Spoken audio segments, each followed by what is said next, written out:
Hello, guys. Day 6 already. We are coming to the end of the week already. I can't believe it.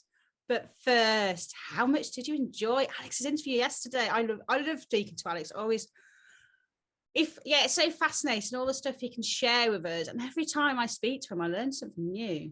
Yeah. What do you think, Claire? How do you find yesterday, Alex's interview? He's got such a way with words, hasn't he? And I love how he really puts the animal and puts the dog at the forefront of the whole process, and I think that's very it's very professionals, isn't it? A very professionals viewpoint. Like, the dog is the center of our world, and how he was explaining things for people to get using their hands, that they don't necessarily need much in the way of equipment with those massage techniques.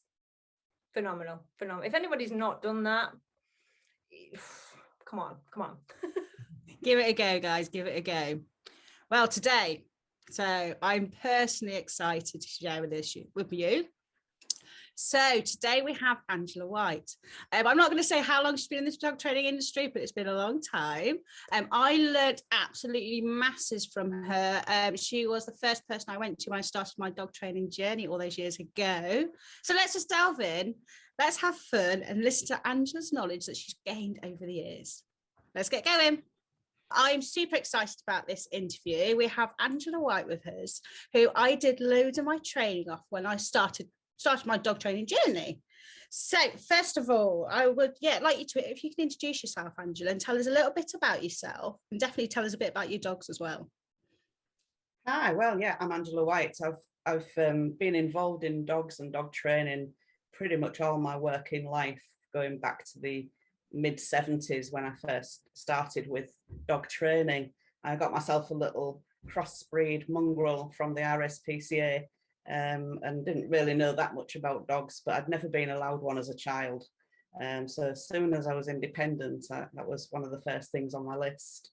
And she taught me a lot. I was really lucky in that I went to Hull Dog Training Club, and for considering it was the 70s, they were really quite forward thinking, and they used a lot of play and enjoying your dogs, compared to some that were more sort of still using check chains and yanking dogs around. They didn't seem to do that, not so as I noticed anyway, but I was very naive, and my dog was a delight, so there was never any real need in my eyes to tell her off anyway. She was a mongrel, but she had Sheltie-like tendencies, and she was more the size of a small border collie, cut like a Sheltie, but they called her a cross German Shepherd border collie. Oh, so that was my first dog, and she was called Goocher, which I picked up from a Barbara Woodhouse book. I can't remember what it meant now. Something to do with Indians and cowboys and things like that. Oh, wow.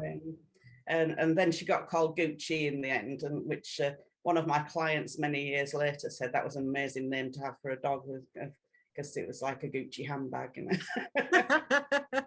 But yeah, so she was my first love in dogs, and then I went on to get involved in competitive obedience, and the dog club again led me into that. I had no transport, so they took me to places. I then went to another club, and they had a club bus, and we all used to get on together and go to dog shows, and I started taking part in obedience and really enjoyed it. It was the love of my life. Then got another dog, German Shepherd border collie, which to me must be the best thing since sliced bread, but I actually wanted a border collie, and I always wanted a border collie since I saw them. I saw one in a field being played with by somebody just enjoying their dog, and I thought, that is absolutely what I want one day. And I did get one day. Gosh, how much do you want to know? I could go on for hours. Oh, easily, yeah, especially when we start talking about dogs. What dogs have you got now, currently? Currently, well, my latest dog is a Leonberger, and she was born in January, and she is an absolute delight. Obviously, it was during COVID lockdown, so we were not allowed to go and look at litters and things, and we just made a family decision that we would have at least one last Leonberger, because I'm getting older now and they are a lot of dog. I was thinking you said this 7 years ago. I think I actually did say this more than 7 years ago as well, yeah. No more Leon burgers, they're too big. Yeah, well, we got the support of the family. Everybody does a little bit with her as well. And I said to the breeder who I knew, I just went on the internet to look to see what was around, and I spotted a breeder who I'd had a rescue dog from before. I'd rehomed one of her Leonbergers that had gone back to her for some reason. So I knew her, and I just contacted her and said, hi, I see you've got a litter. I'm looking for a dog with no issues. I want the perfect temperament. I'm not worried about whether it's show quality, but I want the perfect temperament. I want confidence, but I don't want a stroppy dog. I just want something nice and confident and interesting. Yeah. One of the reasons for that is my grandson, who is now 8, is not fond of dogs, which is amazing to believe, but he's got some issues with dogs, but not our doing. But we wanted a dog to be able to help him to be more confident and so on. So the hope is that the dog will be to some extent an emotional support for him. Oh, fab. And also I just wanted a dog to do what I wanted to do at whatever time. I wanted the sort of dog that I could take anywhere, do anything, and that sort of dog that I can travel with and so on. Oh, fab, yeah, definitely. So yeah, and she ticks all the boxes. I'm so pleased that the breeder really did listen to what I wanted, and she ticks every box. She's fabulous, but she's a teenager at the minute, so that's a bit more difficult, but she is lovely. I have 2 older Leonbergers as well. They're now 7 going on 8, so they're coming towards the latter part of their lives, but they're still very fit and active, and she's just started to be allowed to be with them for half a day. Well, I remember those 2, won't I? Because I knew them as puppies. Yes, you would know them as puppies, yeah.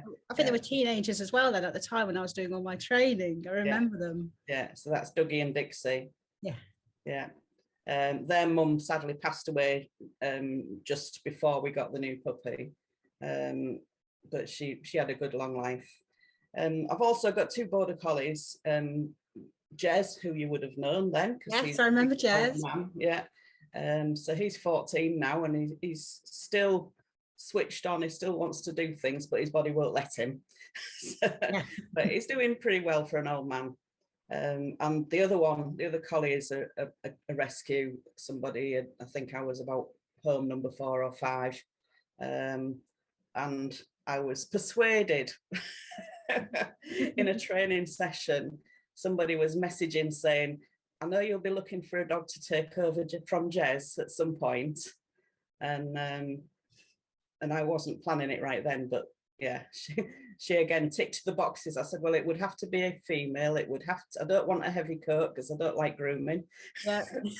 With Leonbergers. And I prefer a tricolour, and I want it to be registered. And they were going tick, tick, tick, tick, tick. So yeah. So I went, oh, go on then.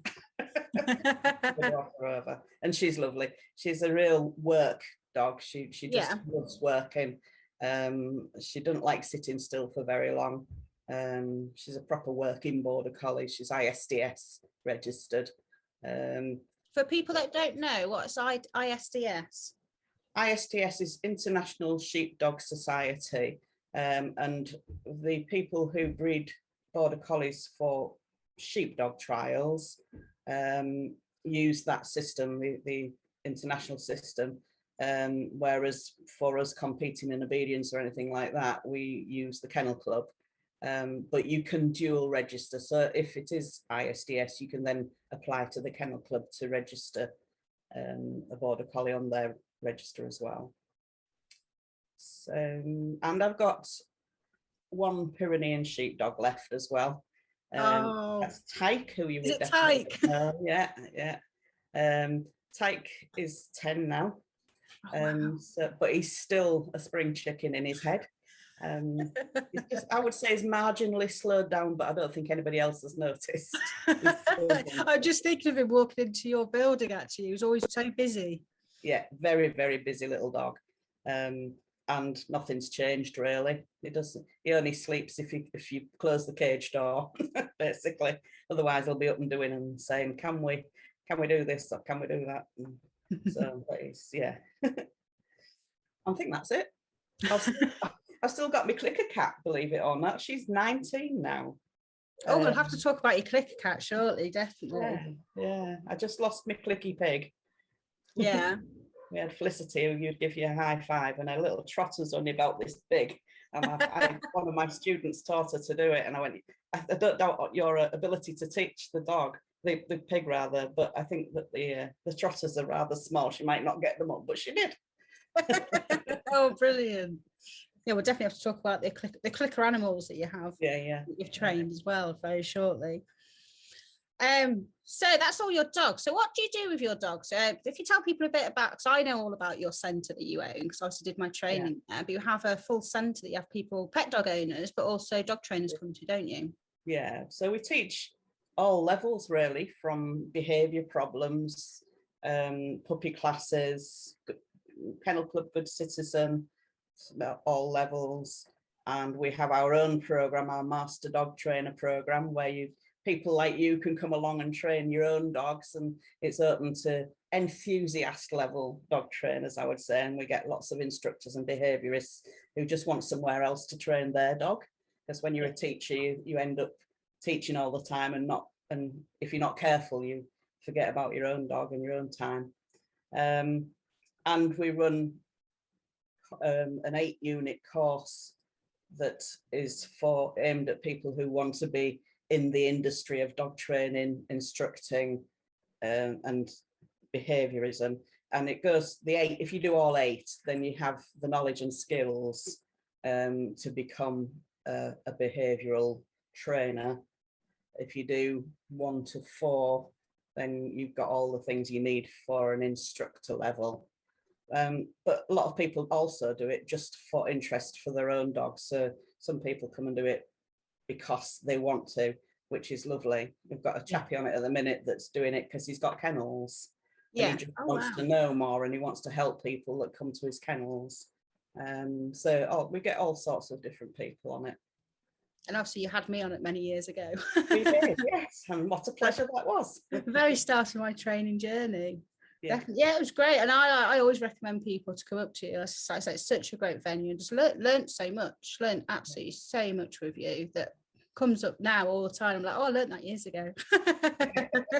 Yeah, it's amazing how much there is to learn, isn't it? Oh goodness, yes. And there's always new stuff and always stuff to learn. Yeah. Like you went back about there, you talked about you have a course for dog trainers to do, keeping up to date on our knowledge and us getting to go be trained. Yeah, it can easily get missed. I've got a current puppy as well at the moment, and I'm the same. She's a gun dog. Yeah. And so I'm going to good dog classes with her. That's again, learning more new things all the time. Yeah, well, we have all of those different types of classes running now as well. So we have someone, I'm not a gun dog specialist, but I have someone that comes to teach that is, and he's also done all the units as well. And then we have Karen Holmes. Obviously, I'm a clicker fan. I have been right from the beginning. But Karen Holmes, who was one of my instructors that came through the 8 units, then went on to do the Karen Pryor Association clicker training as well. So she's a KPA. And so she now runs the clicker stuff with me. And if we get a lot of people, I go and help her. But she's perfectly capable on her own. So clicker training, let's talk a little bit about clicker training. I know you've written a book on clicker training. I have, and I think you were one of the first people to start using it in the UK, if I've got my information right, if I can remember. I've got your information right. In fact, as I believe it, we were the first people to demonstrate clicker training at Crufts, and the first people to sell clickers. And it was done on our trade stand at Crufts many years ago. I can't remember the date, but it is in that little book. Is it that little book? Is it? Well, for the people that don't know, what is a clicker? Because I think clickers quite often get used in the wrong way, let's say. Yeah, I remember someone telling me once, yeah, I click my clicker, my dog runs inside. And I was like, oh, that's not how you're supposed to use it. So the people that don't know, can you explain to them what a clicker is and why we like to use them? Yeah. The clicker, we teach the dog that when it hears the sound of the click, and that really could be any sharp noise that's acceptable to the dog, but the clicker gives us a nice little instrument to use. So the click will mean to the dog that a reward is coming. And we usually use food to start with, but the reward can actually be anything that the dog wants. So in the past, I've even used touch with a dog that just wanted to be stroked all the time. So you first of all start with making the clicker go and putting food in the dog's mouth. And it doesn't matter where the dog's looking. It can be looking completely in the wrong direction. And I just go click and stuff the food in. And the dog starts to go, oh, when I hear that, that happens. When I hear that, that happens. And over a little bit of time, once it gets into the idea, it then starts to think, how do I get her to do that click thing? What shall I do? And the dog starts trying to work out what will make me click. And so now I've got a dog that's saying, teach me, instead of the dog going, I don't know what you're on about. So it's a lot faster because the dog is keen to learn, and the click sound hits the brain really quickly, much faster than any verbal cue could. So you could say, well, I could just say good, or I could use a click word instead, which is, everyone does that as well. But the beauty of the clicker is that sound hits the brain really fast. And where it hits the brain is right next to where the reward system is as well in the brain. So we now know through work that Greg Burns did that actually what we believed is actually true. So we've now got scientific evidence, which is amazing. Which, yeah, it's absolutely brilliant, isn't it? Yeah. So you also talked about clickers. You also talked about your clicker cat, which I know about. You mentioned your pig. I also know you have trained a fish clicker training as well. Oh, yeah. Could you tell us a little bit about, tell us a little bit about those three? And we talk a lot about engagement and connection with our animals. Yeah. Do you think by using the clicker, it can help and boost this? Definitely. I will talk about those animals in a moment, but just to give an example of how that works, when I get the dogs engaged, I've only got to say, where's that clicky thing? Which is my get ready, we're going to do some work. I say, where's that clicky thing? And the dogs are like, yeah, what we're going to do. They get so excited, and I'm so engaged and really listening, not being silly, but really concentrating on what we're doing. So, when it first came over, a chap called Bob brought a load over. I knew him from Obedience for many years, and he'd been working with Karen Pryor, and he brought all these clickers over, and it was a lot of jargon to start with. And I found the jargon hard, and I was a lecturer in animal behaviour, so I did understand it, but I still found it hard to use it. And but so we simplified it a bit, and got people started. And the idea is you can teach any animal to do anything that it's physically and mentally capable of. So you've got to think about the restrictions of the individual animal. But you can easily get a fish to go through a hoop. If it's not a sort of fish that will break the surface normally, then you're not going to achieve that, or it's highly unlikely. But you certainly can get them to go from left to right on cue, and then you can drop a hoop in and they end up going through the hoop. And that's what I did with Fish. It's a nice novel name. His name was Fish. And I used to get the sound or the signal to the animal has to be thought about as well, because a clicker's not going to work for a goldfish in a tank.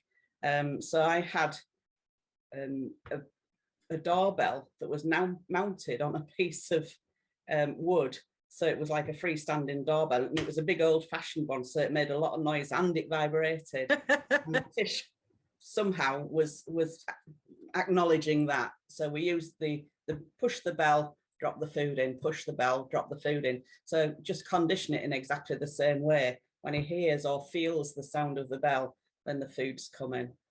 And then, so once he got that, we just waited for him to go left to right and then push the bell, food, and then very quickly it was going around and positioning itself to be able to go from left to right. So you could see when I arrived, the fish is going, right, where do I need to be? Oh, I'm out there, around there, over there, click feed. And then gradually, I put a largish hoop in that it didn't even notice, and then we made the hoop smaller and smaller, so it eventually going through a hoop. And we put a cue on it, so on that little starter bit where he was going, oh, I know where I need to be, then we put I think I used a spoon to just tap the water, and that was the signal to go, basically.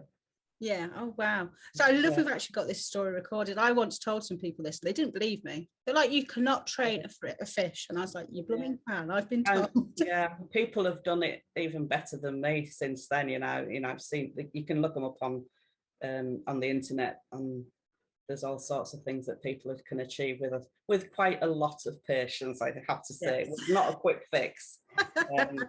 I almost went, oh, I can't be bothered with this. But I did persevere, and we got there. The cat was a lot easier. With a cat, you're looking at an animal again with a small appetite. And so what we did there was sort of think carefully about what food we were going to use. And I put her on a meat and poultry diet only, and used fish for training. So when she got fish, which she really liked, it was always novel and new, and she's not just had a fish dinner. Which helped with the motivation, and particularly used tuna, which was her favourite. Occasionally cream cheese as well, like Primula out of the tube. Yeah. And I started with her when I worked at Bishop Burton College, and I wrote the degree for animal behaviour and training, and part of the students' work was to train a different animal to a dog. Didn't matter really what it was. But I didn't have anything at that time that I could demonstrate with. But we had a colony of cats, a closed colony. So I chose one of the cats from the closed colony and went in, and quite a few times, about 28 cats in there. And I kept going in and training her. And in the end, all the other cats are trying to get in on it. Yeah. So in the end, I said, I need to take this cat home and work on her separately, so that I've not got all this other cats just getting in the way, really. So I took her home and trained her. So she can do high five. She's not so good at high five now because she's getting old, but she can come up and high five. And do you remember the Bacardi cat that used to come up on its hind legs and dance? Yes. She can do Bacardi cat, and that was the cue, Bacardi cat, and she'd come up. Oh, brilliant. She can run to a target. So target mat on the floor, and she'll go straight to it. She recalls on a tap tap. She recalls back. She could do twist and spin and retrieve as well. Oh, fab. So I did quite a lot of work with her over the years and just kept improving it. She never did get to go back to college. Stayed with me. You couldn't really put her back into a closed colony. No. But I wasn't going to let her go. You've just said that over the years. So I just want to pick up on that because I think people, especially with dog training, they go, oh, I want to teach everything now. You've said over the years that I trained you lots of. How long do you spend like doing dog training or your cat training or your fish training? How long, say, would you spend training each day? Because I think especially dog owners, they tend to go, oh, I need to spend like an hour or 2 hours training every day. And they think if they do that, it'll all be done in a year. So what's your thoughts on that? I think that their concentration span is not long enough. You can teach any animal for a longish period of time if you have lots of breaks in it. So when I'm teaching in a class, for example, we'll do an exercise and maybe do 2 or 3 repetitions, and I'll stop and say, 60-second brain break. Everybody sit down, give yourself a break, give your dog a break. It's only 60 seconds. It's not coffee time. And then in 60 seconds, I'll get them up and do some more. So you can, we do keep people going with their dogs all day, but it's lots of 60-second breaks in between. Giving time for the information to sink in, for the brain to utilize it, for want of a better word. And the cat, for example, I got into a routine with her, and I used to train her at just after 9 every day in the morning, about 9:20 by the time I got round to it.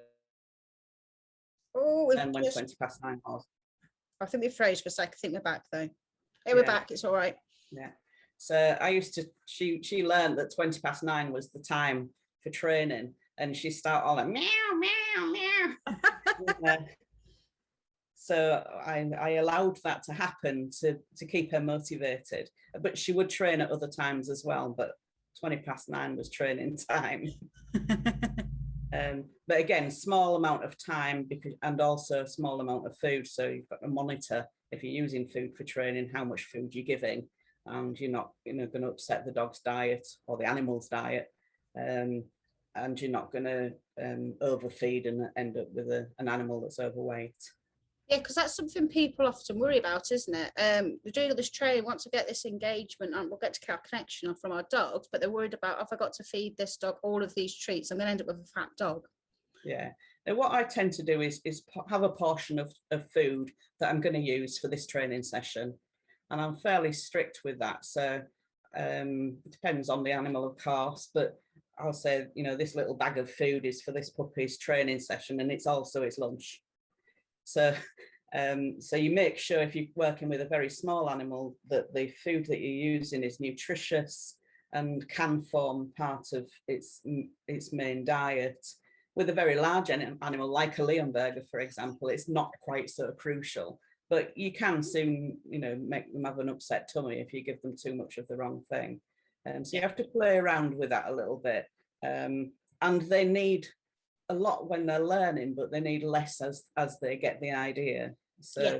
But the secret is you must keep rewarding, because it's a bit like us. If you're training to do a job and I give you £1,000 a day, and when you can do the job, I stop paying you, you're not going to do the job, are you? Not for very long anyway. So, and a dog's the same. Yeah. Yeah, I agree. I remember bringing he would have been 9 years old when I brought him up to you, my 9-year-old dog. And he was still getting paid. He would get paid for a good recall. Yeah. I always love to speak about him as well, because everyone said, "Well, you can't teach an old dog new tricks." I said, "Well, I did a 9-year-old. I took him dog training. I was learning to be a dog trainer. I didn't have any other dogs at that time." Yeah. No, they can learn, all the time. They unless they've got some deficiency mentally, they'll carry on learning until their last days. Definitely. I want to pick up as well. You said about with your cat, when you're doing the clicker training with a cat, your cat would only have fish for training, and then would have like poultry and stuff for main meals. Is that just to make sure they knew when it was training time? No, it was more to be motivational. So if you give most dogs kibble for all their meals, and then you keep giving kibble for training as well, there isn't any difference in what they're being rewarded with compared to their main meals. So I've sort of applied that concept with the cat. So how do I make the cat's rewards different to the main meals, so that she's got an interest perked up straight away? And so that's why we went with the tuna, which was easy to access as well, I suppose. Yeah. They do put their claws onto your fingers to get it sometimes, so it can be a little bit painful. But if you get into the habit of putting it onto a teaspoon or something, then you get away with that one. Definitely. What else are I going to pick on? When you said, you talked about patience. I think patience is a big thing in dog training. I don't think people are very patient. I know personally I'm not a very patient person. I know I'm having to always slow myself down quite a bit. Yeah. And how important do you think patience is when you're doing training? I think it's as important as understanding what you're trying to do. Because I think those two things are often the problem. And if a person doesn't understand exactly what they're supposed to do to achieve the goal, then they're going to lose their patience fairly quickly, because they're not seeing success. I personally nowadays don't teach my dogs for very long at all, and not even that often, but I get it right. But that's just experience. You know, if I'm not getting it right now, there's something wrong, isn't there? Having been at it since 1977. But we'll still make mistakes, but I can recognise them. So if you can get a really good understanding of what you're trying to achieve before you try to do it, then you'll not more than likely have the patience to follow it through, because you can see the success coming. Yeah, I completely agree. I think it's really important, to know where you're going with something before you even start trying doing it. Yeah, I think I learned that from doing competitive obedience, because with the first dog, I never really understood anything beyond what I was doing at that time. And when I entered my first pre-beginner class, I just assumed everybody else was doing the same thing over the whole show. I got no concept of there being a test ABC championship or anything like that. I just, I couldn't see beyond what I was doing at that stage, but I was very naive. Well, could you explain to everyone what competitive obedience is? Because some people won't know what that is. Yeah, it's a bit like dressages to horses. Competitive obedience it's very precise. You've got to be very patient, and you've got to be I would say almost obsessive about technical detail to get it right. So it's a very precise, very stylized form of obedience. The heel work particularly is very stylized. The dog's got to hold an exact position, and it takes a long time to achieve that. Obviously, again, the more experienced you get, the quicker you can do it. But even people who've been at it a long time will find some dogs more difficult than others. Not every dog is suited to it. Mostly people use collies because collies are obsessive. And so if you've got an obsessive sport and an obsessive dog and an obsessive person, it seems to come together. If people are interested in doing obedience but don't want to go to that obsessive level, we now have rally obedience, which is a much looser sport and is more forgiving. It's still quite technical. There's still an awful lot to learn, and there's still all the technical exercises, but the need for precision is not as great. So it's a really good place to start. Sort of maybe if you've done Good Citizen, Gold, got to that stage, you'll easily start to do well at rally at the low level, and then you can pick up from there. Yeah, I've done I do some rally until unfortunately last year happened with with Maisie, who you probably would have met actually. I think I was a puppy when I remember. Yeah. So with Maisie, we've been doing some rally, which she's been really enjoying. And you don't have to be, I'll admit, as precise as competitive obedience. But I hold a rally record. Sorry, I hold a rally record actually. Oh, that nobody can ever beat. Because when rally first started, they used to put more than one show on, more than one. I can't think what they call it. You were allowed to work more than two classes. Now it's just two classes. But I had my border collie who had never competed before, and my Pyrenean sheepdog who I'd done my first one with just to have a go at it. And we went to another show, and I made my border collie up level 1 excellent in one day, and the other one got his excellent title as well. So wow. 2 dogs in one day, and one of them from nothing. Oh, that's brilliant. Yeah, that's my claim to fame. That's fab. Nobody can beat it. And so with getting 2 dogs to do that, to get your claim to fame, what sort of foundations would you start with those dogs? What would your be to get? So we, like I said, we talk about an engagement and getting engagement from our dogs. We talk about you need to get like the foundations right first. Yeah. Is there any like top games that you like playing with your dogs to get? Maybe you've got a young puppy at the moment. What sort of things are you doing for engagement with your young Leonberger? It's more a case of trying to get her off me than getting her onto it at the minute. But yeah, I play tuggy games.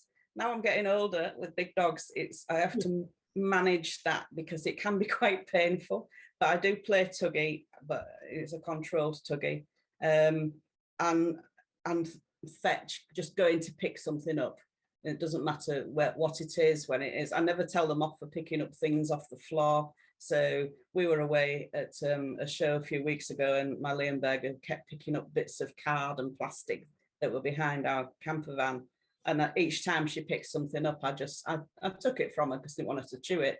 But I just, good girl, thank you, well done, that's really good, have a treat. Because I always want them to be happy to pick things up that I ask them to pick up. So when they first start out, I never tell them off for picking anything up. If they know, I teach leave. That's the other thing, I really do teach leave straight away. Because if it's really something that they shouldn't pick up because it's going to be dangerous or something, then I'll just put my leave command in and move away from it so that the dog, and so I think leave is one of the most important exercises you can teach. Leave and pay attention.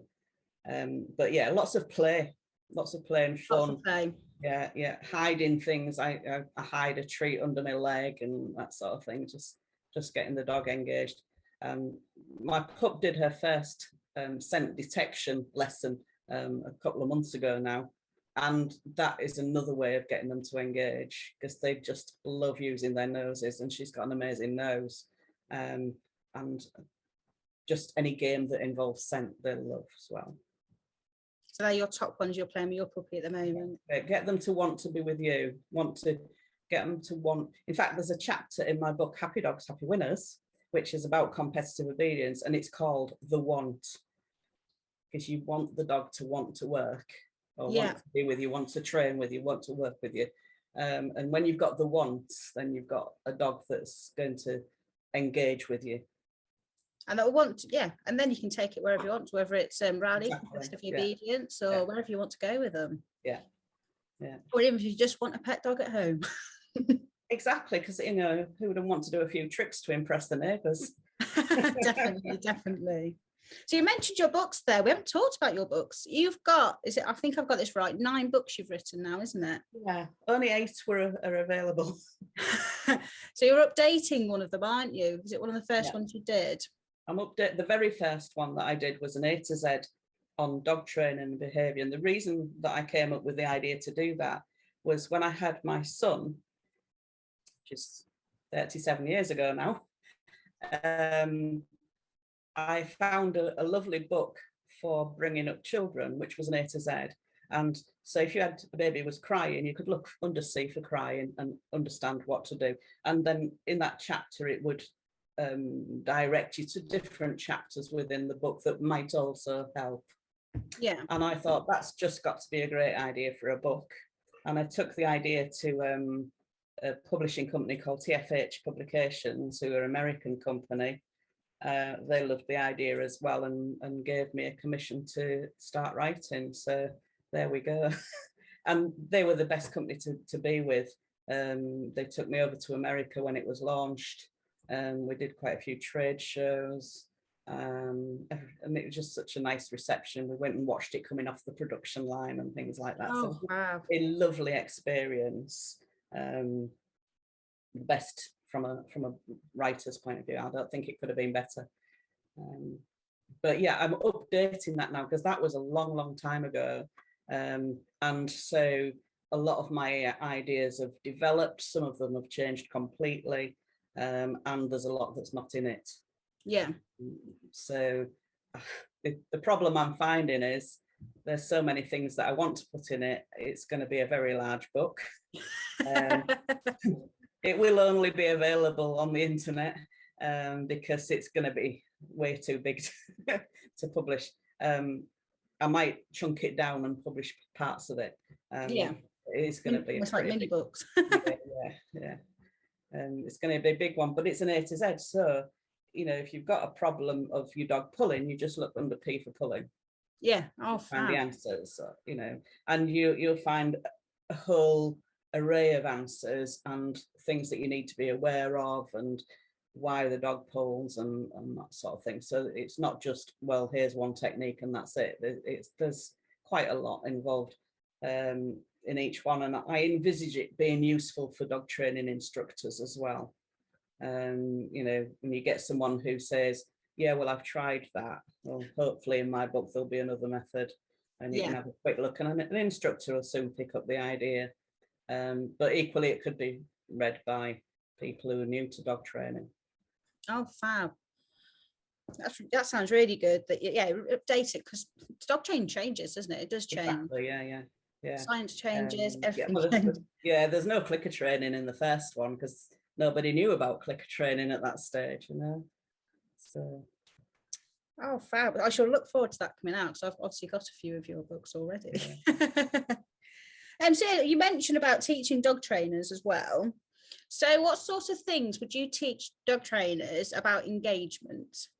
Because like myself, when I first came to you, I was completely, absolutely new to it. I had my own dog. I've been to some like pet dog classes with him, but that was it, really. So we're talking engagement of the dog or engagement of the person you're teaching? I think a bit of both. Yeah. I think you've got to make the class interesting and real. I don't like using the fun word because if you said come to my class, it's fun, I'd go, well, actually I want to be able to manage my dog better. So I try to avoid using that. People laugh at me for doing that, but it should be an enjoyable class that you can make sense out of. So we teach those basic skills, and leave being an important one, but paying attention and so on, and walking to heel on a loose lead. But then we put it into a scenario. So we'll say, right, we've got these skills. Let's say we were going to the shop and we're going into the pet shop and we're going to go and buy some food for the dog. So what do we need from our dog to be able to do that? Well, first of all, we need to get it in the car. So we better make sure we've got that bit right, or on public transport. And then we are going to go to the store and we don't want pulling in. So we need that loose lead walking, and we are going to look at lots of nice smelly things. So we don't want the dog stealing. I have to tell you a funny story about that in a minute. With my own dog stealing in a shop. And then we need to be able to go to a counter and get served and give our money, and our dog needs to stay under control. So we put all that into a reality situation, try and set it up. You know, I'll be there rattling my treats and getting people to learn how to manage their dog in those situations. And the same sort of scenarios, like we're going for a coffee in a cafe. Yeah. We're going for a beer in a beer garden. That's what most people want from the dog. Yeah. Yeah, it definitely is. It's something I have in my classes as well. I tell people they've got field trips to do. I was like, this week you're off to the pub. And they're like, this is great. She tells us to go to the pub one week. Exactly. They love it, don't they? We get them to take pictures of themselves in the pub, which is another skill in itself, doing a selfie with your dog. Yes. And so they've got proof. We won't, you know, you're not allowed to just say you've done it. We want the proof. Yeah. And that actually creates a sort of a little bit of a nice social thing. We have Facebook pages for our members, and they'll be putting their pictures up. And if anybody doesn't put the picture up, they'll be pulling each other's legs saying, where's your picture? So it can get a little bit competitive, but all with, you know, nicely. Yeah. Oh, that's really nice. Yeah, getting them all involved with each other. Go on, then. You had a story about stealing. Oh, my Leonberger, first time out to the shops, and we've got like an area, it's called Lakeside, and there's lots of outlet shops. It's only quite small. Husband was after an outdoor jacket, and so we went into one of the outdoor wear shops. I won't say which one. And but it allowed dogs, and they said, yes, dogs are allowed. We think it's important, you know, most people are out and about with their dogs, so we want dogs to come in. So I took her in, and I'm doing my training while he's choosing his jacket, because she's a handful, you know. She's, I think, would be about 6 months at the time, big Leonberger. And so I'm doing the training, and she was super, really good. Turned round to go out, he's done his purchase, and I said, right, he's just going up to pay actually. I said, I'll see you outside. So I walks out, and she just put her head down, and when her head came back up again, it was complete with a fleece jacket that she'd stolen off the shelf. So I had to sort of say, good girl, well done, leave. But yeah, that's the importance of the leave command. So she just gave me it straight away when I asked her for it, and off we went. And so it was just funny. It could have been disastrous. It's funny. It's important to get those foundations in right, isn't it? It's important to getting all that stuff in right from the beginning. I've lost my train of thought then. we're getting the foundations right completely. And also, this stuff happens to dog trainers as well, guys, not just exactly. Yeah. We're not and how many years of experience have you got, Angela? And it's something Yeah. that's happened with you. I don't know how many it is since 1977. You do the maths. More than 40. So having teenage dogs is a big thing, isn't it? The teenage dogs, and I've got one at the moment. I'm going to be honest, she's not too bad at touch wood. Definitely, she's not too bad at the minute. She's doing all right. I keep waiting for it to hit more full in the head though at the moment for me. Now, this one's been a lively character since the start, but at the same time she takes the training on really well. She's very bright, she gets the idea really quickly. So while she might make the odd mistake, or I didn't read the situation right, she soon says, she soon gives it up and so on. She's never refused to give me anything. So brilliant. Yeah, it's so important to teach us stuff like dogs, like giving stuff up, but also that we don't always just take stuff away from them all the time. It's, picking stuff is a good thing to do. God, we've got through quite a lot there. We've got through quite a lot today, haven't we? Don't think I've got any more questions at the moment. Is there anything else you wanted to add, Angela? Anything about have you got any top, there you go, I know. What about some top tips for people? Your top tips, we talked a little bit about so you should leave it and stuff, didn't you? So top tips for guest engagement. So I bet one of them is going to be play, isn't it? Play with dogs. Play with your dog. Scent work is I mean, it's become very, very popular in recent years, but it's always been part of our solutions to dog training problems, to get out and about and get your dog looking for things, because dogs just love it. Another top tip is to get out and follow your dog to see what it's looking at and what it's sniffing at, and sniff and look yourself. And when you do that with your dog, it's an interesting experience because the dog's not used to that. So if you actually go, what are you sniffing at? Oh, is it nice? Oh, that's a nice smell. Have a little conversation with them. You get quite an interesting response from your dog. And I would say with one of my dogs, that was a turning point in our relationship, that I took an interest in what he was interested in, instead of it always having to be the other way around. Oh, so tell us a little bit more about that. So you started, so it was literally just going on walks and sniffing what your dog was sniffing at? I mean, it's a nice dog. And I'd been training him for obedience, but I felt like I didn't have the relationship I would like, even though he was responsive and so on. There was something niggling in my head, something not quite right. And I think it's Temple Grandin, who's an autistic lady, wrote something about it in one of her books, to get down and search where your dog's searching and take an interest in your dog's life instead of being the taker, So, and I was in a caravan.